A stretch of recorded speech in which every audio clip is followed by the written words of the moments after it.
The topics and opinions expressed in the following show are solely those of the host and their guests and not those of W4CY Radio, its employees, or affiliates. We make no recommendations or endorsements for radio show programs, services, or products mentioned on air or on our web. No liability, explicit or implied, shall be extended to W4CY Radio or its employees or affiliates. Any questions or comments should be directed to those show hosts. Thank you for choosing W4CY Radio.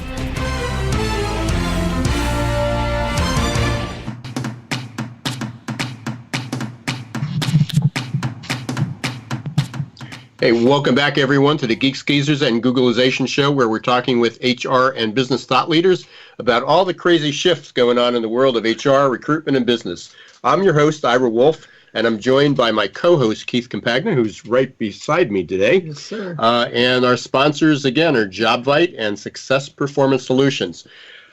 Sort of a crazy week. You saw, Keith, I think you walked in here and said that tough to keep up. It is. with the things that are going on. It is. It's incredible. Yeah. Well, this is just so timely. I mean, today we're going to be talking with Danielle Weinblatt and, all about employee engagement. And, we've been harping on HR for a while. Yep. All I got to say is I almost posted this yesterday and it just ran out of time and I couldn't think of the right way to frame it. But it's like, come on, HR, you got to do better than this. Yeah, and she's, we'll get to ConveyIQ in a little bit with regards to the candidate experience, and it's really for me too, because on the HROI side, I'm now putting it out there, getting a lot of feedback, and it's been overwhelmingly positive to the extent that people are saying, well, where has this been? The in market leads kind of thing, where people can actually sit still, learn a little bit, and then present. They're thinking like, well, this might actually help us. Right. It's pretty wild. Yeah, no, absolutely. Well, you and I were just talking before the show. I did my webinar, was it last week or 2 weeks ago? I can't remember anymore, with Bright Talk, and one of them happened to be people analytics, and we talked about the importance of that. And there were some attendees that were on the show, and they have a company kind of a next level from where you are. You're talking about the ROI on technology. Yep. They're talking about what everybody's been talking about for years, of tying in the investment of human capital, investment in people, and how does that relate to not only revenues, but profit and EBITDA, and I'm not getting into all the deep finances, but and they have a program based on kind of the Moneyball theory, right. Of really tying that in, and it's like, so beyond what you're doing is saying, here's the HR tech investment ROI they're taking in and say, hey, you want more money for a job board? How's that going to impact our bottom line? Right. And not just looking as a cost and expense. But we need to demonstrate that this is going to impact either revenues. It's crazy. Or expense. We know it'll impact expenses, but either revenues, net profits, or EBITDA. And it's an amazing program. So there's so much good stuff going on in the background. And then what I was kind of leading up to is what was really frustrating is I'm doing a lot of speaking. I know you're doing a lot of speaking. Submit a lot of presentations. Yep. And sometimes I do multiple ones because a couple topics, don't know which one's going to be fit best. And the other day I went up, and this happened 3 times in the last 2 weeks. Didn't hear, knew the conference was coming up, went up, and 3 times the speakers were picked. I never, ever heard from the committee. Really? I never heard that hey, thanks for receiving this. I never heard that, hey, get that standard letter. Right. Thanks for submitting your application. Right. There's we've had so many quality people. There were 3 conferences that I literally have never, ever had any correspondence. Yeah. So now they're ghosting. HR is ghosting presenters. And I think there's and these are the professionals. I mean, these are people that promote your organization. Right. And there's something to be said for that. And I think that, technology is ahead of the curve compared to humans. And HR, for better or worse, we're witnessing the evolution of it or the de-evolution of it, because the pressure might break them. And you see like HC Moneyball. They're coming in from an almost operations perspective. Oh, they're going direct to the CFO. Yeah, they're just going to cut out HR. Right, they speak the CFO language, and then you combine that message of move all the administrivia of HR into CFO. Now you don't need an HR director; you need talent acquisition leaders. Well, and in a couple of weeks I'm doing that keynote for Lehigh Valley SHRM, and it's Workforce 2030, and I'm kind of trying to really stretch it and make people uncomfortable. But one of the questions is what really is HR's role going to be? Right. And this is for HR, so it's not just what's the workforce of 2030 going to be. Here's the direction of the workforce. And a lot will be automated. Yeah, there's going to be some robots, but there's still going to be a lot of people working. There's going to be a lot of humans in the job. But if the process doesn't become more human, that's a huge problem, which is what we're going to be talking about today with engagement. But the next part is, how are they going to?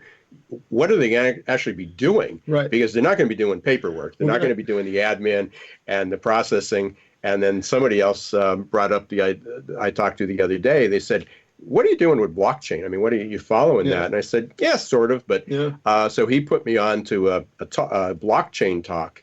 And now you're talking about how people get paid. So what happens to pay? So now HR spends 50% of the time on payroll. What happens when they're not doing payroll? They're not doing the paperwork. They're not doing recruitment. What is HR's role really going to be? And it's got to be much more strategic than it is now. Oh, absolutely. And Danielle's definitely going to be able to help us out with this, because it really boils down to having the people inside the company that can actually manage the technology, because there's that part too. So, it's your typical story of HR buying something, not having the experience to implement it well enough, and certainly lacking the experience to deploy it. And if you have these kind of larger scale human capital investment concepts that you want to build a ongoing strategy with, you got to have the people that know how to do it. Yeah. Well, and which also came that yesterday I talked to Ben Eubanks. I don't know if you saw that. We did the LinkedIn Live, and the question was why humans suck at HR or at hiring. Not why they suck at HR, but why they suck at hiring. And that was prompted by an article last week that I caught. It was from Forbes Coaches Council, and it was about why HR is a threat to, why it shouldn't be used in HR and hiring. And there were 10 responses, and I posted, a response to that. I can go down every one of them and say humans are already really, really bad at that. So it's not that I'm in favor of AI taking over for humans, but the bias and the effectiveness and the return on investment of what humans are doing now is not very good. So they're going to have to step up to the plate and then use in collaboration, basically use AI. So we had this whole talk yesterday about that threat, and it's becoming very real. I think it's a good segue to bring in Danielle, because when you look at ConveyIQ, I first ran across Danielle caught my attention when I was with JobVite. JobVite, if you remember, is way ahead of the curve in terms of employee candidate engagement, as far as I could tell. They're not in that reactive ATS mindset. And Danielle's company is ahead of that curve, because if you look at the way we're talking about how HR needs to really fine tune the way they're doing things, they simply, Danielle could certainly give more color to this, but ConveyIQ's software takes into account all of the touch points that we as individuals look forward to, not just expect, but there's a video twist and there's an engaging chatbot twist, and a lot of the technology pretty much encompasses what it is that the candidates and everyday people would appreciate, giving them that amped up positive experience. Because we know, and Danielle, if you're there, I want to bring you into this, but we know that HR is not going to be able to do it on their own. Certainly not to the level that people would want them to do it. Yeah. So Danielle, are you there? Yep. I'm here. I've been listening. Really? That guy. Yeah. Interesting. What are your thoughts before we get to some other topics? What do you think's going on with regards to the bandwidth problem? To quote Elon Musk, we have a bandwidth problem in HR, human bandwidth. Well, and I think it's one of the reasons that candidates consistently complain about the black hole, and they consistently complain that they don't hear back from recruiters, or it's difficult to schedule interviews or to get on a manager's calendar. And frequently companies lose out on top talent when they miss out on the engagement piece. But you always have to strike that balance. I think your discussion was really interesting around what is the role of HR in 2030. I think you need to always strike the balance between automation, technology, and, sort of the, I guess, ambiguity around artificial intelligence and what it can and cannot do, and the human experience. And in many ways, I view the role of a recruiter as becoming even more human, even more high touch as you start to automate these touch points. And the same thing with HR. I actually view one of the roles of HR as being someone who understands organizational design, someone who can almost be your team psychologist, your company's psychologist, who can elevate everybody's experience inside of the organization itself, because the blurring of the lines between, I guess, your personal life and your professional life is something that obviously all generations are looking for, particularly the younger generation. So we need to be responsive to that, both inside of the organizations themselves when someone is hired, and then obviously in the recruitment process. How do we make it even more human by eliminating the touch points that don't need to be done by humans? And so I think that's really the discussions that we can have with how technology intersects with the people inside of talent acquisition. So maybe, Ira and I certainly know of ConveyIQ. With that answer, which is right and spot on, tell the audience a little bit about what you've been doing with TTI and now ConveyIQ, please. Yeah. So I started TTI when the market was very different. So TTI, which used to be Take the Interview, was built on a vision that, when the market had collapsed and there were so many people looking for opportunities and fewer resources in talent acquisition to screen these amazing people that were looking for jobs, you needed something to facilitate that. And it was also built on the belief that the resume itself was becoming less and less relevant to define someone's potential inside of an organization. And I still believe that, and I still don't think we're 100% there yet. But, my thought process was, as was, several other companies in the digital interviewing space, very great, respectable companies, was that you could answer questions via a video at your convenience, and recruiters could then pin down a question and see, let's say, 100 candidates answering the same question that was most relevant to the role itself. And so this was really built on the belief that you are more than a resume, you are more than your experience. There is an element of potential here that we need to use new digital means in order to encapsulate. And so that was meant to speed up the process, facilitate screening, really great for high volume roles. And so we built a really successful business. I mean, I started this pretty young, pretty new to the industry. And so, admittedly, I made, a lot of mistakes in the very beginning of trying to scale a software company. But, we learned a lot through, the several years that we launched this product to the market and amassed a really respectable client base. And then I would say it was probably about 2.5, almost 3 years ago, we wanted to build something that was more of a platform for our clients. Like, I still believe to this day, I love digital interviewing, but I still believe it's a point solution. And so we thought, what if we expanded the value proposition so that digital interviewing and screening itself was only one touch point or only one way in which you can engage candidates and deliver a great experience. And so that's when we started thinking about how does AI, how does automation come into play?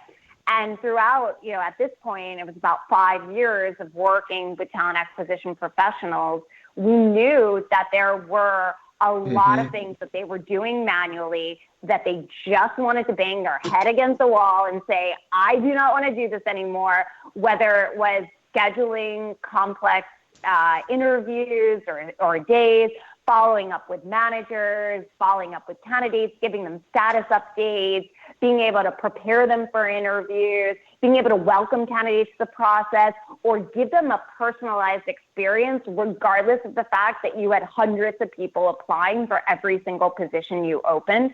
And so we actually, because we had so much integration knowledge, we ended up building out a really amazing platform that can personalize every single touch point at scale based on this fluid integration with your ATS. And so once I found out that we had the capabilities, our CTO had done a lot of work on this, he analyzed it and said, we have the capabilities to do this working across basically any applicant tracking system that has an API that we can work with. And so once we saw that, we built out this amazing platform, and now we've been getting a lot of our clients that were on just digital interview, and we've been able now to offer them a full suite of engagement products. So and that's ConveyIQ.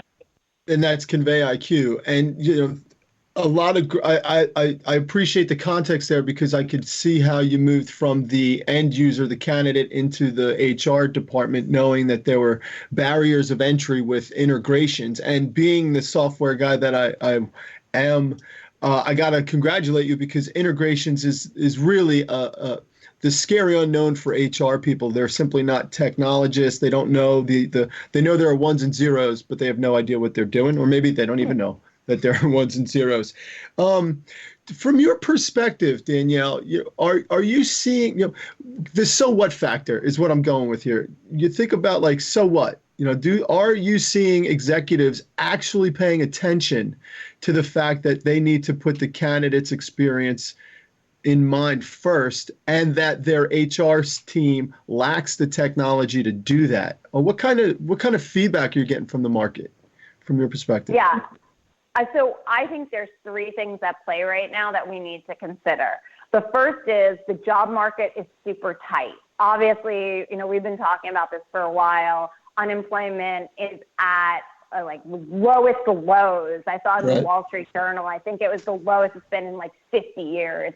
So when you talk to a CEO or you talk to executives, I think you just need to say, in many ways, some of the roles that you need to hire for, there is a clear supply and demand issue. So how do you become more competitive in attracting the supply of talent you need, not just for your workforce today, but for your workforce of the future? And so I think that's one of the key ways in which you start to change the conversation. The second is the reality, and I've been saying this for years, as have been so many of my peers that are really, really intelligent in the space. Recruiting is just like sales and marketing. So if you start to say, why have you been using technology to engage and re-engage your customers or your consumers in a really data-driven way? Why don't you recognize that your candidates are also, in many respects, your consumers? And they're also people who resonate with your brand, and they're also the people that you hire who will deliver this amazing experience to your customers. And so tying their experience to the talent that you hire to, I think you were talking about this earlier, sort of your financial metrics, your revenue growth, your EBITDA, et cetera. I think we need to start saying, why does sales and marketing have these tools for a decade, and why is recruiting fundamentally just getting this now? And so I think that's the second piece of it. And then the third piece, I think you appeal to the heart, right? So the first two are very kind of cerebral economic discussions, and excuse me on that because that's my background. But the third is when you talk about the heart. Just say to any executive, do you remember the time when you applied for a role and you did not hear back? Or you were waiting for feedback from your hiring manager or your recruiter, and that feedback, which could have helped you be successful in your next role, just never came. And so those type of experiences, I think everybody has them regardless of how successful they've been. And we can all start to feel that empathy that our candidates have when they apply, and then it's just cricket, falling into a black hole. So I think, talking about those, discussions or having those discussions with executives starts to change the game in terms of, wow, I really need to be investing in technology that can facilitate this. And going with the heart theme here, I just did a presentation almost 2 weeks ago to it's called the Lehigh Valley Professionals Group, and they are mostly there to support people in transition. And there were about 50, 60 people in the room, and I spent most of my time explaining to them how cattywampus HR is behind the curtain, and how they simply, because we, the three of us, and maybe some of our listening audience, are deeply entrenched in this conversation. But for the person who is just laid off, or the person who's looking to get a job and they have experience and they're not getting responses, it gets in your head. And now we're talking about what kind of impact does that have on the valuable resources that holistically throughout the market are available, but starting to wonder if if they've got any value. Right. Well, and that goes back to even what I was saying about the being a presenter. It's a culture that they're just not responsive. Yeah. It's like there's so much to do. There's so much work to do.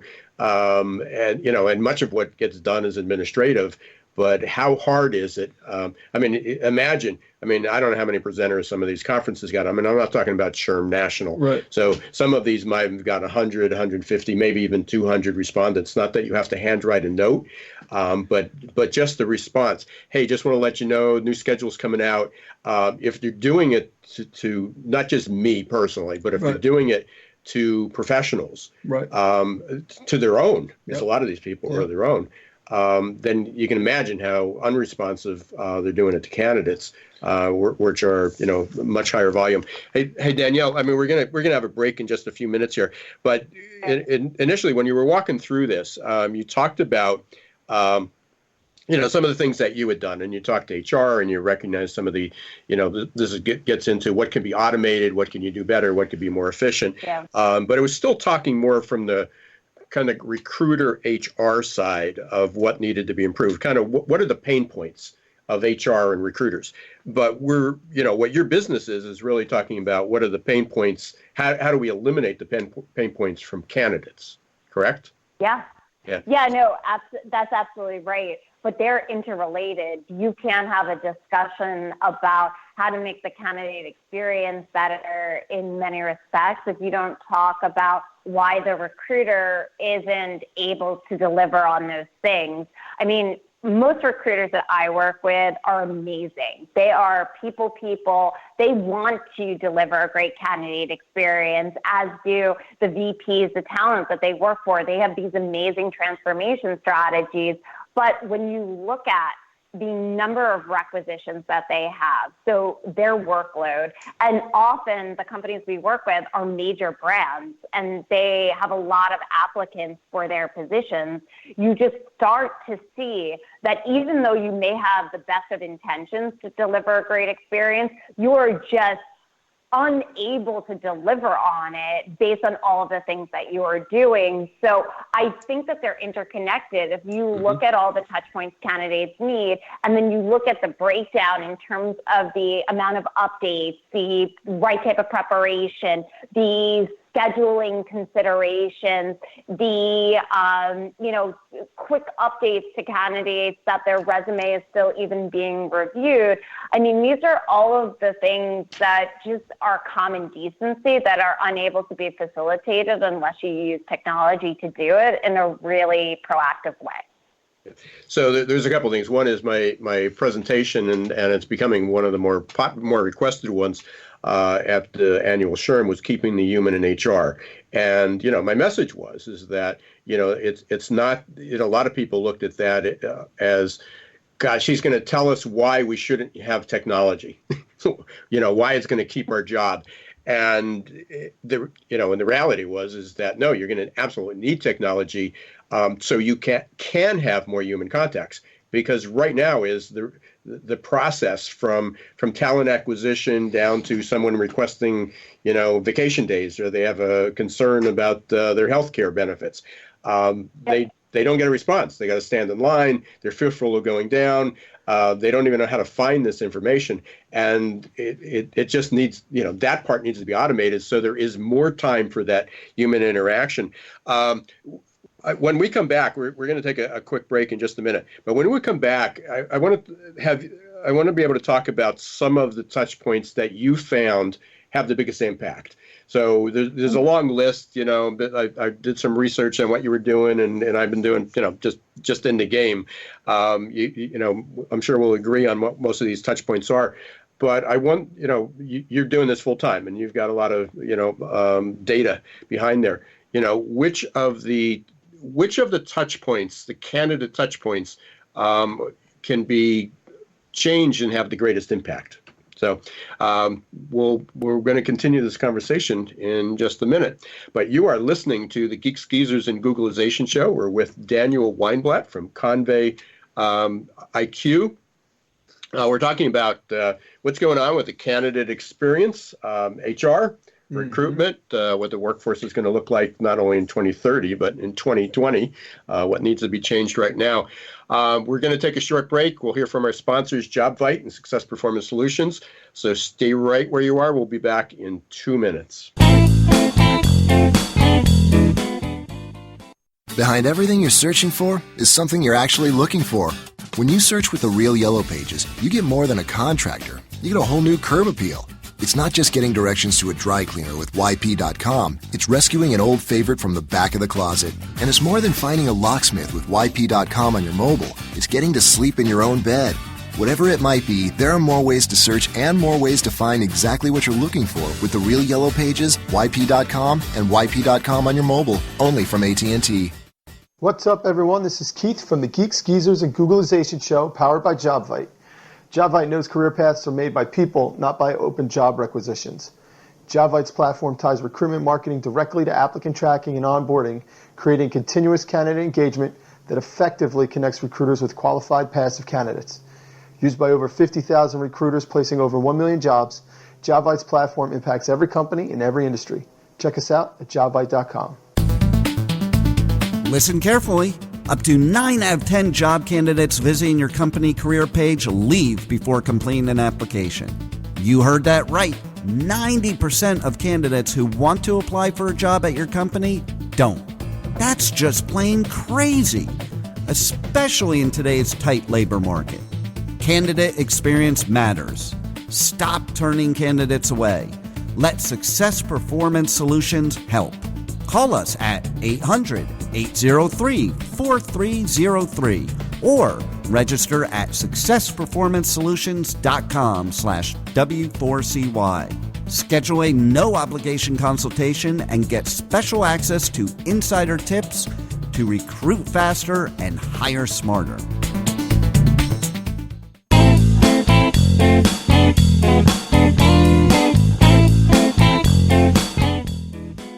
Welcome back to the Geeks, Geezers, and Googlization show. I'm your host, Ira Wolf. I'm here with Keith Compagna, my co-host.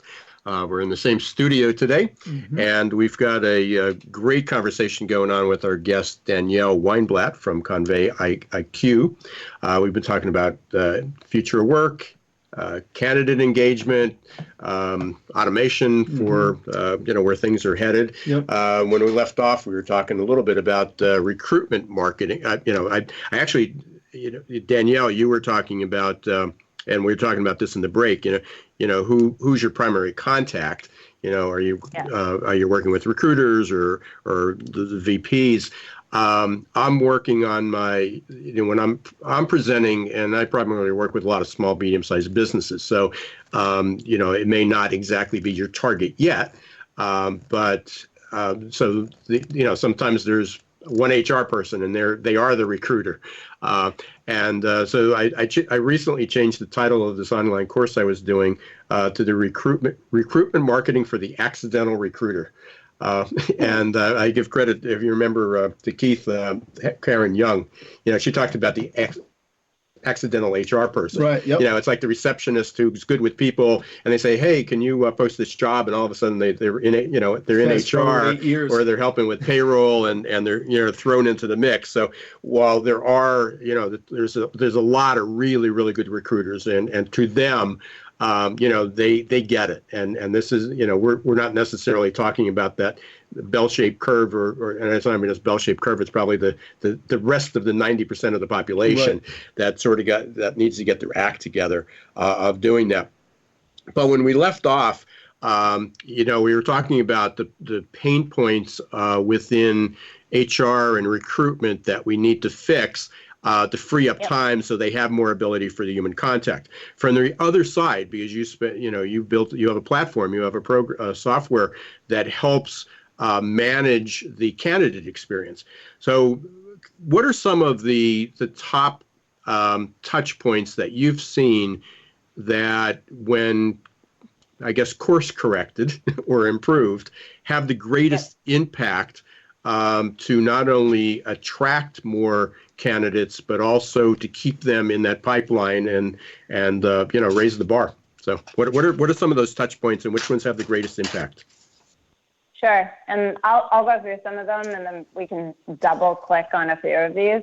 The first one is, of course, the status update, particularly the weekend status update. There's been some studies that show that the psychology of a job seeker going into the weekend in a hanging status does not create a great candidate experience, meaning giving a candidate an update before going into the weekend is definitely something that you should consider, and we can talk a little bit about that. Preparation for interviews is a big one. So that's as simple as even understanding you're coming on site, you're going to be meeting with 3 hiring managers.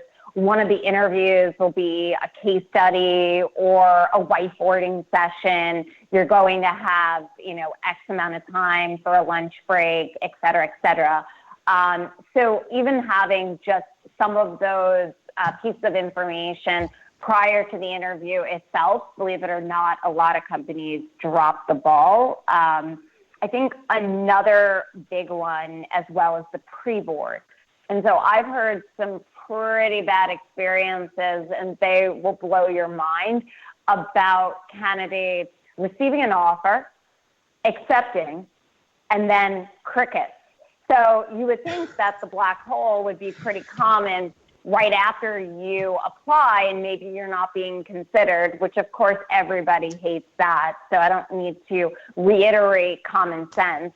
But imagine you get an offer, you accept an offer, and now 2 weeks, 3 weeks, even a month or longer passes, and you haven't really heard anything from your future employer.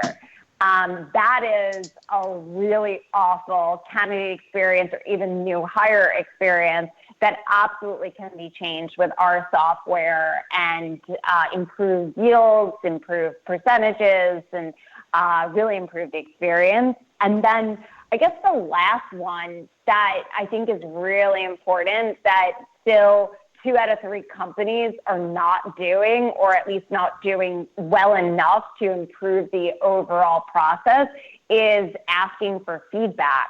So believe it or not, there are still companies out there that don't collect any feedback from candidates about how they're doing throughout the recruitment process.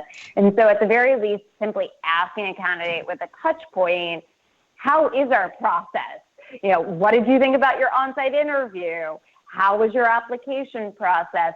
Or I know some talent acquisition leaders will just merely ask, would you refer us to another candidate, based on your hiring experience? So like mirroring the customer NPS score.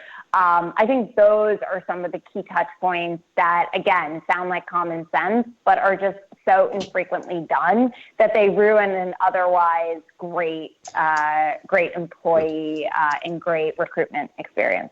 So you listed these 4, and it sounds like you're right. It's so simple, because all 4 is just about communication. Mm-hmm. It's almost as simple as common courtesy. Just respond to people. Just let them know where they stand in the process. Which relates to, I think I saw this in one of your videos or someplace. Just being more transparent. I mean, right now the application, the selection process is it's like you submit it into this black box, and you don't know anything that goes on, and you show up for an interview and you don't even know who you're being interviewed by, what the day's going to look like, what the process is, what happens after that. So we're talking about basic communication. Yeah. Whether it's verbal, whether it's written, whether it's text. And, you know, I know people say, well, text messages are so cold, so we don't do anything. Right. A text message is, in fact, I'd rather get a text message. Everybody you know, would. at the time. You know, one of the things that always stood out as soon as you were talking about status updates, the really sharp companies, not only do they tell them, they send them, you know, hey, you're going to meet somebody, here's where to park, you know, little things like that. But an hour before, they'll send them what the traffic looks like.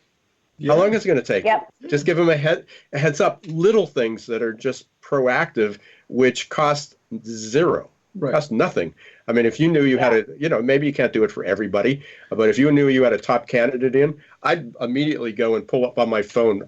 I pull up Waze, see what the traffic looks like, and just send them a text. The slightest if it was important personal. enough. Wait, why can't you do it for everybody? Because there's technology out there that can do that for everybody. It's simply Oh, absolutely. I'm trying. We're doing one bite at a time. one candidate at a time. our system does that. So with our scheduling system, because we handle sequential interviews, which are incredibly complex, and I won't go into the algorithm for it, but it is quite fun if you want to dive into it. We can basically, if you have an interview day for a certain role, we can optimize that schedule for candidates. And then, of course, if we're going to optimize their schedule with coffee breaks, with lunches and everything, we can also automatically generate a full-scale agenda with the participants, with the format of the interview, even with the conference room. And then the candidate will automatically get reminded, hey, this is the office address. Click here for directions. Click here to see how long it's going to take you to get there with the traffic, because our system knows where the candidate is in the hiring process, knows when their interview is, because we have scheduled it for them. We can send them all of that information, plus a video of the manager saying, hey, I'm so excited to meet you. Like, that is the beauty of, like, what I wanted to deliver to people without bogging them down to have to do that manually. You get it? It totally makes sense. And you had mentioned something earlier, and you got me thinking about how recruitment really is sales, with that feedback, that follow-up. You know, there's nothing better than, you know, getting a referral from an existing client, because they know, like, and trust you. And so building that up with regard to the candidate experience is great. My curiosity to you is, considering that more often than not in sales, buyers are avoiding risk. They want to make a safe decision. It kind of jades them from one idea or another. What do you think was keeping HR from moving forward with what you, me, and Ira here are talking about, the common sense approach to get people to, I don't know, save time, enjoy the experience, and I don't know, you might even hire the next generation of leaders in your company? What's keeping them, Danielle? No one wants to be first. I think that's the problem with whether it's like new technology or new processes. I think there's really two things always at play. So one is that you need the innovators, you need the leaders in talent acquisition and HR to implement these practices, and then do what you guys are doing, which is speak at all the conferences, blog, make sure that their voice gets out there, and, you know, their podcasts get out there, so that people in the industry can learn and not be the first ones to do it, so that they feel safer. There are just so few people in the world that want to take the lead and want to be the shepherd. Most are sheep. And I think that's just the way technology adoption has always worked. If you think about crossing the chasm, there's always the innovative group that adopts a new process or a new technology before you start to have early adoption, and then before you start to obviously cross the chasm to the mainstream world. And so, unfortunately, that's just human behavior. And you need to know what human behavior is in order to design technology to optimize it. Yeah, you go. But I guess I'll be the devil's advocate here, or maybe I'm answering my own question. So I agree. I mean, HR is pretty conservative. Even if HR was a proponent of using the technology, they don't necessarily have that voice at the table. They don't have the good arguments, and that's where Keith comes in. But the HROI is being able to demonstrate what the value of that would be. But I'll still go back to the basics. It's still basic communication. You don't need technology to respond to somebody. And again, you brought up a great point. Why not respond to everybody?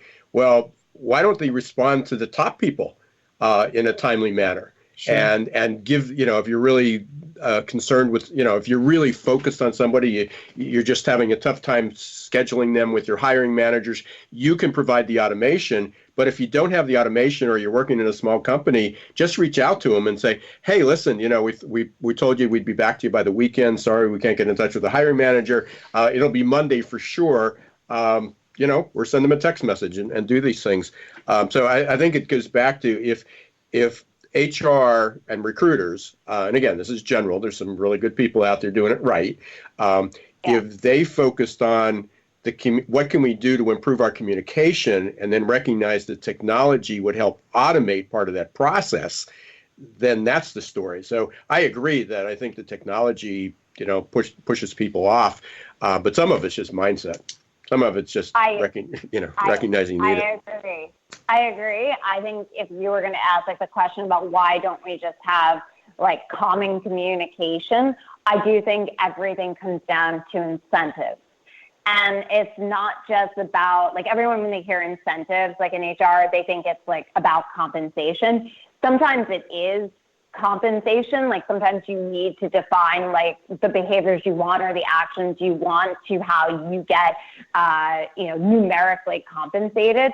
But I also think of incentives as, do you feel in your role that what you do and what you don't do is top priority for you to feel whatever you need to feel, if you guys are following me. So basically, the point here is that if someone doesn't feel as though communication with these candidates is something that they are incented to do because it will help propel them to whatever achievement status that they want in their profession, then it is not something that they will prioritize. So I think it goes back to the earlier discussion that you asked me around, can the business then say candidate experience is important because of X, Y, and Z? Because if the business says it, and then you start to say that the role of a recruiter is measured not just by how many racks you can fill or how many bodies that you can put into these open positions that we have, but also by the candidate feedback, by their perspective about our hiring process, and you change the mindset as to what the business prioritizes, you can then start to change the way the recruiter recognizes their incentives and how they get their work done. So it always stems from the top. So I realize that this may need to be anonymous, or maybe you do have a published case study and I didn't see it yet.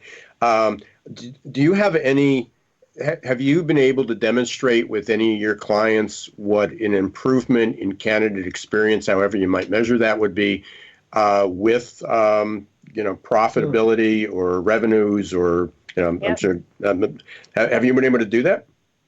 Yep, we have. So I can't share the company's name, but it was a company that hires a lot of drivers based on the West Coast, but cannot say the company name. No, that's fine. But this is a very clear ROI, very clear revenue generating case study. So one of their biggest issues, which you can imagine, you hire drivers, there's a lot of drop off, typically on the front end of the process and the back end of the process. So their offer to hire ratio, believe it or not, before they started working with us was 56%. A lot of the reason for that is people didn't realize that this was a full-time role, that the company actually provided benefits to their drivers, that there were certain requirements and expectations to arrive on your first day of work, They like literally couldn't get every single person that even accepted the offer to even bring all of their paperwork necessary to start on the right day. It's just, high volume hiring can be really difficult. Within 90 days of implementing our solution and doing a pre-boarding engagement touch point where we did a countdown to the first day, reminded them of what to expect, videos from the CEO, as well as engagement touch points in the front end of the process, we got their offer to hire ratio up from 56% to 89%. That resulted in quadrupling the number of hires that they did after implementing us. And the CEO of the company actually sent me a LinkedIn message. That was a LinkedIn message that I screenshotted, I prized, because it was so impactful to the business. Not to mention, I'm a huge geek. He's just an awesome guy in the whole autonomous driving space. And I was it was awesome.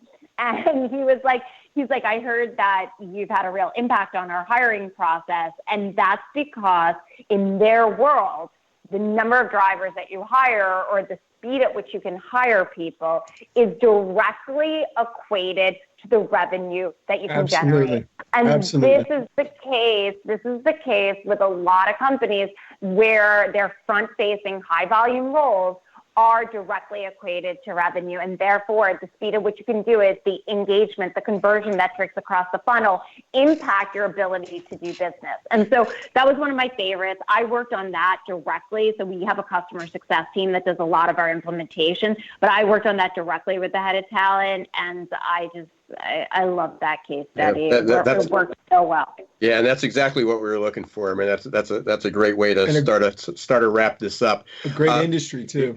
And they got I forget what the shortage number is, but it's huge. Yeah, at least for now until it's automated. Yeah. So Danielle, we just have a few minutes here left. How can people get in touch with you? And then, if you can kind of leave us with one takeaway, what do you want the listeners to walk away from this and take action? Sure. So do not message me on LinkedIn. I don't know if anyone has seen my posts these days, but I've been getting a lot of spam, and it's really bothering me on LinkedIn. Okay. So the best way, if you know me, you text me. Obviously, I love text messages, but I think the best way to reach out to me is either on Facebook. So add me on Facebook, or you can definitely email me, dweinblatt@conveyiq.com. These days, I'm much more likely to respond to email than I am LinkedIn. It's just become a treasure trove of spam. So that's how you can reach me. And then, I guess the big key takeaway here, other than, really think thoughtfully about your candidate experience and try and think about the intersection of technology to make your candidate experience more human, is to be okay with being uncomfortable. And I think that's one thing that, I think a lot of people struggle with, and something that, I push myself to do every single day. I think it's really easy to become complacent, but complacency breeds mediocrity. And so if we can push ourselves outside of our limits and try and make every single day, create something that makes you feel uncomfortable so you can grow and you can take more risks, I think ultimately there will be greater rewards. And so equated to that, if you aren't doing some of the things that feel risky right now, if you're waiting to implement a technology that you're concerned about, that you do think can really help your experience, or you feel that it's a risk to give a candidate feedback because they're not getting that job offer, but that feedback would really help them in future interviews, take that leap. Take that risk. I think in so many ways, you'll never get the bigger rewards unless you go out there on a limb. And so that would be my biggest takeaway. Thank you very much. And a great way to end the show. So I really appreciate that, Danielle. Good luck with ConveyIQ. I love what you're doing. Great message. And I'm sure we'll continue to kind of be in touch with you as well. And we will post your contact information up on the site when when the podcast goes live. Sure. So really appreciate it. But we won't message you. Yeah, we won't contact you on LinkedIn though. Perfect. So, you can add me, but LinkedIn messages I am banning. Okay. So thanks again, everyone. Again, we're going to wrap up another Geek Skeezers and Googlization show. Next week we got Ben Eubanks, and we just did a LinkedIn Live, so we want to get a little preview on him. And he's got a great book. I highly recommend it. I'm his groupie, as Keith is mine. Artificial Intelligence for HR, sitting by my desk right here. So we're always interested in hearing what's on your mind. If there's other topic speakers, or you want to be a guest, we're a sponsor. Just let us know. You can contact Keith and myself on LinkedIn. Yes, you're allowed. We do respond. So far, haven't been too spammed. Check out on Twitter. Thanks again to JobVite Success Performance Solutions for sponsoring us. Don't forget to join us next week, Wednesday, 1 p.m. Eastern Time on W4CY.com, or catch us on any of the podcasts, Spotify, Apple Podcasts, Google Play, you name it, we're there. Until the next episode of Geek Skeezers and Googlization, this is Ira Wolf and Keith Compagna. Don't let the shift hit your plans.